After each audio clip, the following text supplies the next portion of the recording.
অর্ধ শতাব্দীর বেশি সময় পর আবারও চাঁদের পথে মানুষের যাত্রা শুরু হওয়ায় বিশ্বজুড়ে নতুন করে মহাকাশ প্রতিযোগিতার আবহ তৈরি হয়েছে। নাসা এর ঐতিহাসিক আর্টিমিস মিশনের মাধ্যমে যুক্তরাষ্ট্র আবারও চাঁদ অভিযানে নেতৃত্ব দিতে যাচ্ছে। অন্যদিকে চায়না ২০৩০ সালের মধ্যে চাঁদে মানুষ পাঠানোর লক্ষ্য নিয়ে দ্রুত এগিয়ে যাচ্ছে। যুক্তরাষ্ট্রের ফ্লোরিডায় কেনেডি স্পেস সেন্টার থেকে স্পেস লঞ্চ সিস্টেম রকেটে চড়ে ৪ নভোচারী সফলভাবে মহাকাশে যাত্রা শুরু করেছেন। ১৯৭২ সালের অ্যাপোলো 17 এর পর এটি প্রথম মনুষ্যবাহী চন্দ্র মিশন। এই অভিযানে রয়েছে Reid Wiseman, Victor Glover, Christina Koch এবং জেমেরি হ্যানসেন। নভোচারীরা বর্তমানে পৃথিবীর কক্ষপথে অবস্থান করছেন এবং প্রাথমিক পরীক্ষা নিরীক্ষা সম্পন্ন করছেন। সবকিছু ঠিক থাকলে তারা চাঁদের পথে যাত্রা করে এর চারপাশ প্রদক্ষিণ করে আবার পৃথিবীতে ফিরবেন।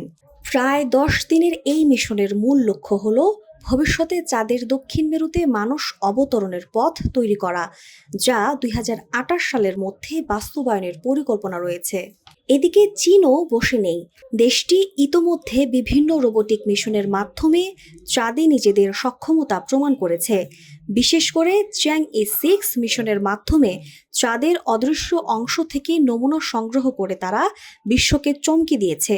এখন তারা মানবচালিত মিশনের জন্য ল্যান্ডার, রকেট ও মহাকাশযান প্রস্তুত করছে।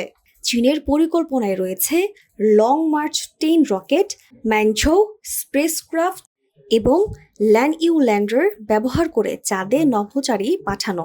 ২০৩০ সালের মধ্যে এই লক্ষ্য পূরণ করতে তারা জোরদার পরীক্ষা নিরীক্ষা চালিয়ে যাচ্ছে। শুধু তাই নয়, চীন ২০৩৫ সালের মধ্যে ইন্টারন্যাশনাল লুনার রিসার্চ স্টেশন নামে একটি চন্দ্র গবেষণা ঘাঁটি গড়ে তোলার পরিকল্পনা করেছে, যা ভবিষ্যতে মঙ্গল গ্রহে অভিযানের ভিত্তি হিসেবে কাজ করবে। বিশ্লেষকদের মতে চাঁদ এখন শুধু বৈজ্ঞানিক গবেষণার ক্ষেত্রই নয়, এটি কৌশলগত ও অর্থনৈতিক গুরুত্ব বহন করছে।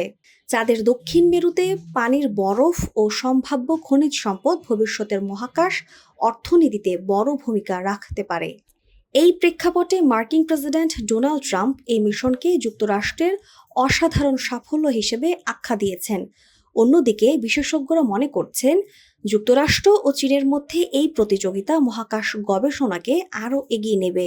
সব মিলিয়ে চাঁদে ফেরার এই নতুন দৌড় শুধু প্রযুক্তিগত সক্ষমতার পরীক্ষাই নয়, এটি ভবিষ্যতের মহাকাশ আধিপত্য নির্ধারণের লড়াই, যেখানে যুক্তরাষ্ট্র ও চীন উভয় নিজেদের অবস্থান শক্ত করতে মরিয়া।